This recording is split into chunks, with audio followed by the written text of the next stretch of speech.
Hello, everyone. Welcome back to today's story. In this episode, we follow Tuna through one of the most terrifying days of her life. As the harvest season begins, she leaves baby Henry asleep in the farmhouse while she heads to the cornfield, unaware that danger is quietly closing in. Driven by jealousy, Mai teams up with Tuna's former mother-in-law, convincing her that taking Henry back will right old wrongs.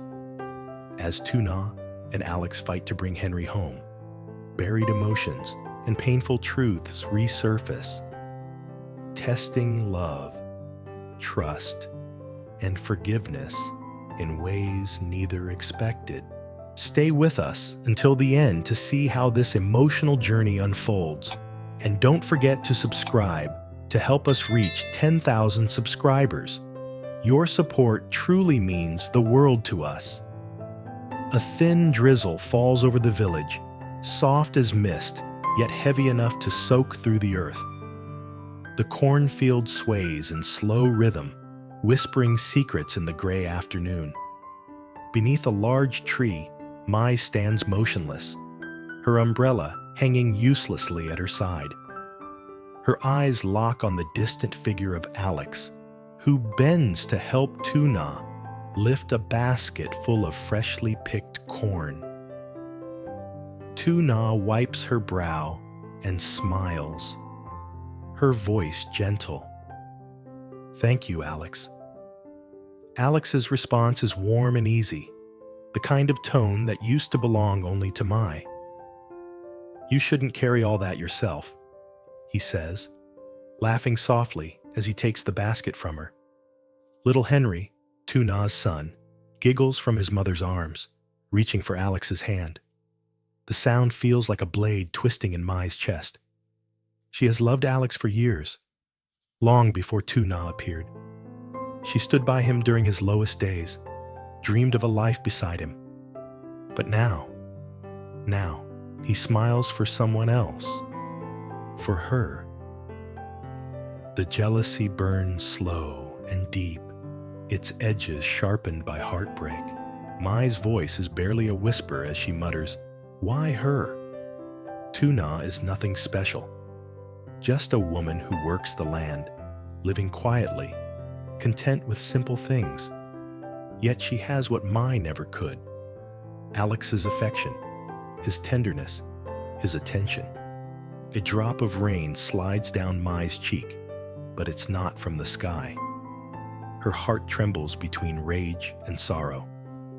She pulls out her phone and dials a number, her voice suddenly cold and steady. "I need information," she says. "Her name is Tuna.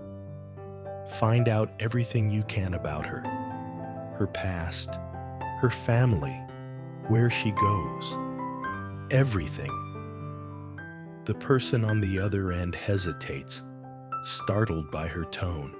"Mai, what's going on?" But she ends the call before answering, staring toward the small farmhouse glowing warmly against the gray sky. Inside, laughter spills out through the open window, a sound that feels almost cruel to her. Alex's voice carries faintly across the rain. "Henry's growing fast. He'll be taller than me soon." Tuna laughs, the sound light and soft. "If he eats as much corn as you do, maybe." Mai's hands clench at her sides. Each gentle word between them feels like salt rubbed into an open wound. She stays there until the last light fades, until her hair and clothes cling to her like a second skin. And as she finally turns to leave, she murmurs under her breath, "If she disappears, he'll come back to me." The next morning, the sky clears. Dew glimmers on the leaves as Alex loads his truck to head out for work. Tuna stands on the porch with Henry, waving. "Drive safe," she calls. Alex smiles. "I'll stop by in the evening. We can finish mending the fence." Tuna nods with a small laugh, unaware of the pair of eyes watching from a distance, Mai's. Her car is parked just behind the hedgerows. her gaze sharp and focused. She's been thinking all night, and by dawn, her thoughts have turned into something more dangerous than jealousy. She picks up her phone again, scrolling through her contacts until she stops at a number she hasn't dialed in years. The voice that answers is low, weary, and cold. "Who is this?" "Hello," Mai says smoothly. "You don't know me, but I know about you. You're Tuna's former mother-in-law, aren't you?" There's silence on the line. Then a cautious, bitter reply. "What do you want with me?" Mai leans back in her seat, her tone silky but edged. "The same thing you want, revenge." The woman doesn't answer right away. When she does, her voice is slow and tired, heavy with old resentment. "That woman took everything from me. My son, my grandson. And then she vanished." Mai smiles faintly. "Then maybe we can help each other." The silence deepens. Mai continues, her words deliberate. "I'm not asking you to do anything yourself. I just need your cooperation. You want your grandson back, right? I can help with that. And when she loses the boy, when she breaks, Alex will finally see who she truly is." The woman exhales, a long sound full of bitterness and disbelief. "You're playing with fire, girl." My smile doesn't waver. "So are you. But fire is the only thing that can burn her out of our lives." That evening, they meet at a small roadside tea house on the edge of town. The rain has stopped, leaving the air cool and heavy with the smell of wet earth. The woman arrives in a faded scarf, her posture still proud despite her years. She eyes Mai suspiciously before sitting down. "I don't like this," the woman says flatly. "I want my grandson." "Yes, but kidnapping? You realize what you're suggesting?" Mai's gaze doesn't falter. "Not kidnapping," she says calmly. "Reclaiming what's yours?" The woman studies her, her expression unreadable. "And what's in it for you?" Mai's eyes darken. "Peace," she says simply. "When Tuna's gone, Alex will finally come back to me." The woman lets out a humorless laugh. "You think men work that way?" "I think pain works that way," Mai replies softly. "When she's gone, he'll need someone, and I'll be there." They sit in silence for a moment, the air between them thick with unspoken things. The woman finally nods, though her eyes are clouded with something close to regret. "You're cruel," she murmurs. Mai smiles faintly. "No," she says. "I'm in love." The woman sighs and looks away, her hands trembling as she pours tea into a chipped cup. "Thursday," she finally says. She takes the boy to the riverside market every Thursday morning. She goes alone. Mai's pulse quickens, though she keeps her expression calm. "Perfect," she murmurs. "I'll take care of the rest." Later that night, Mai stands in her apartment, surrounded by silence. The room is neat, almost sterile except for one wall, covered with photos of Alex. Some are taken from afar, others cut from old festival posters. She runs a finger down one picture, where Alex's smile is bright, his eyes kind. "You'll understand soon," she whispers. "I'm doing this for us." Across town, in the small farmhouse, Tuna tucks Henry into bed. The boy yawns, cuddling his toy truck close.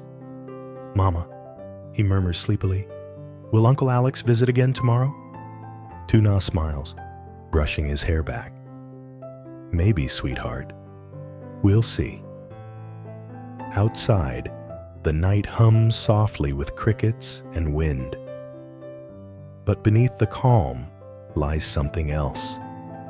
A shadow slowly moving closer, step by step. Back in her apartment, Mai's phone buzzes. A message flashes across the screen from an unknown number. Thursday. I'll make sure she's alone. Mai's lips curl into a smile. Good, she murmurs. It's time. The moon hides behind a thick veil of clouds as the night deepens, and somewhere far away, thunder rolls like a promise. Morning sunlight spreads across the damp fields, turning every drop of rain into gold. Inside the farmhouse, Tuna hums softly while buttoning baby Henry's small shirt. The boy, not yet able to walk or speak, babbles sweetly, his tiny fists waving in the air. There we go, my little one, she murmurs, pressing a kiss to his forehead. Mama's going to the field for a bit. You stay here and nap, all right? Henry lets out a soft coo, blinking up at her with sleepy eyes. Tuna smiles, tucking the blanket around him in the wooden crib by the window. She places his rattle nearby and whispers, Mama will be right back. Outside, the air is crisp. Dew glitters on the corn leaves, and the faint buzz of cicadas hums in the distance. Tuna steps into the cornfield, basket on her back, the rustle of green stalks surrounding her like a lullaby. She loves this peace, the rhythm of harvest, the smell of fresh earth. But peace doesn't last long. A black car stops quietly by the front gate. From it steps an older woman, Tuna's former mother-in-law. Her scarf is pulled tight, her eyes darting nervously toward the house. Behind her, Mai closes the car door with a sharp click. She's gone to the field, Mai says under her breath. Now's the time. The woman hesitates, gripping her bag. I shouldn't do this. Mai's voice hardens. You said you wanted your grandson back. She stole him from your family. Are you really going to let her keep him? The older woman swallows, guilt flickering in her eyes. He's still just a baby. Then all the more reason to save him, Mai replies coldly. They walk toward the house. The woman's steps are slow, uncertain. When she pushes the door open, the soft creak echoes like thunder in her chest. Inside, sunlight filters through the window onto the crib. Henry stirs at the noise, tiny hands twitching. The woman freezes in the doorway, her heart breaking at the sight of the small boy. His features so familiar, so painfully innocent. My grandson, she whispers, her voice trembling. She walks closer, unable to stop herself. Henry opens his eyes and stares at her, unafraid at first, until she reaches down to lift him. The sudden change of arms startles him, and he begins to cry. The sound pierces through the quiet house. The woman shushes him desperately. It's all right, sweetheart. Grandma's here now. Are you done? Mai's impatient voice cuts from outside. The woman carries Henry out, holding him tightly under the blanket. He's crying, she says.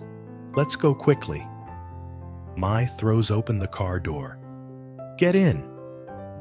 Moments later, the black car speeds away down the dirt path, the sound of its tires fading into the rustling of the corn.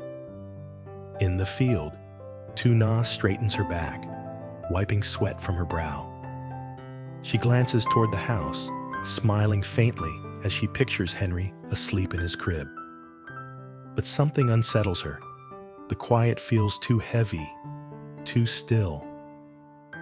She grabs her basket and begins walking quickly back, her heart tightening with unease.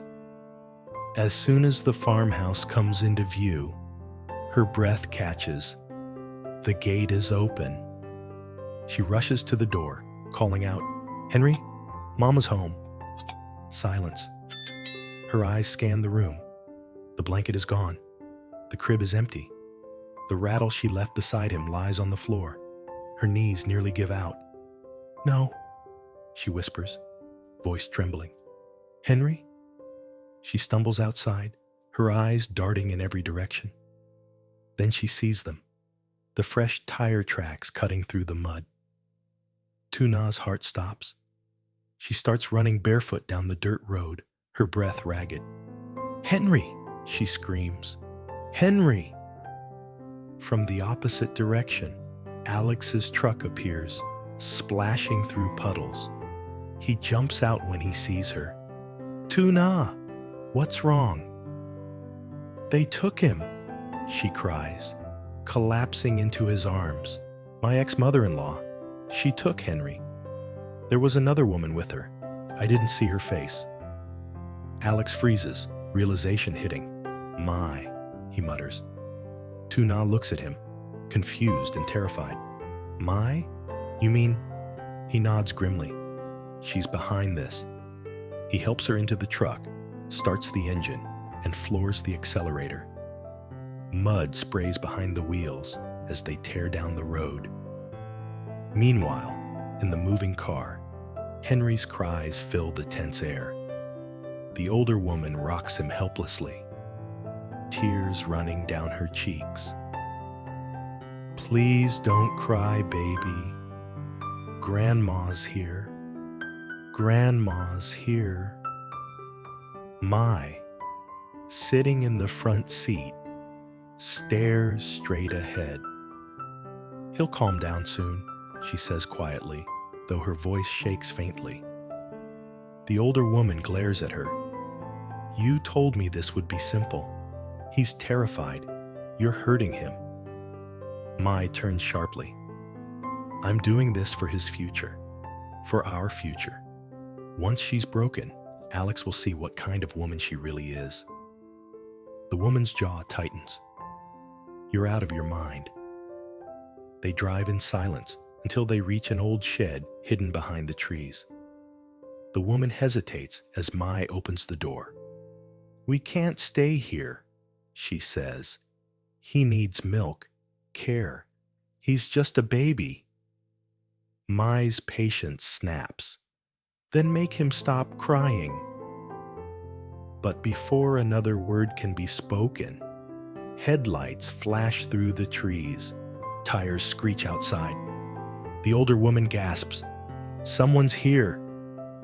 Mai's expression twists into panic. "Impossible. How?"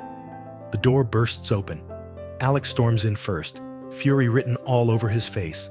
"Mai!" he roars. Tuna rushes in behind him, her eyes wild with terror. "Henry!" The older woman doesn't move. She clutches the crying baby close, torn between fear and guilt. When she sees Tuna, she begins to sob. "Take him," she whispers. "Take him. I'm sorry." Tuna snatches Henry into her arms, holding him tightly against her chest. "Mama's here," she murmurs, tears falling onto his hair. "You're safe now, sweetheart. You're safe." Henry's cries fade into soft hiccups as he burrows against her warmth. Alex turns to Mai, his voice low and trembling.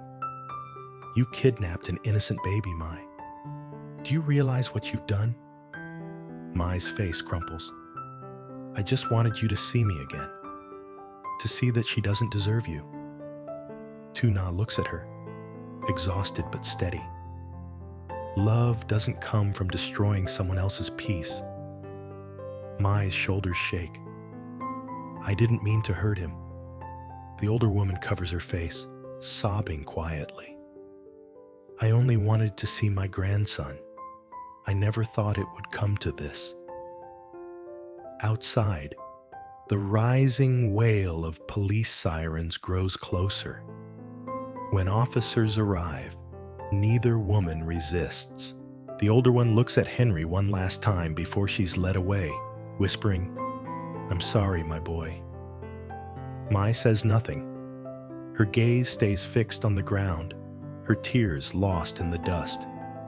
Later that evening, the farmhouse glows again under a quiet sunset. Tuna sits on the porch, Henry asleep in her arms, his tiny chest rising and falling against her. Alex kneels beside her, brushing a strand of hair from her face. "It's over," he says softly. "He's home." Tuna nods, her eyes still red. "For a moment, I thought I'd never see him again." Alex's voice gentles. "You will never lose him again. I promise." The wind drifts through the corn, carrying the faint scent of earth and rain. Tuna looks down at her baby, his face peaceful in sleep, and holds him a little tighter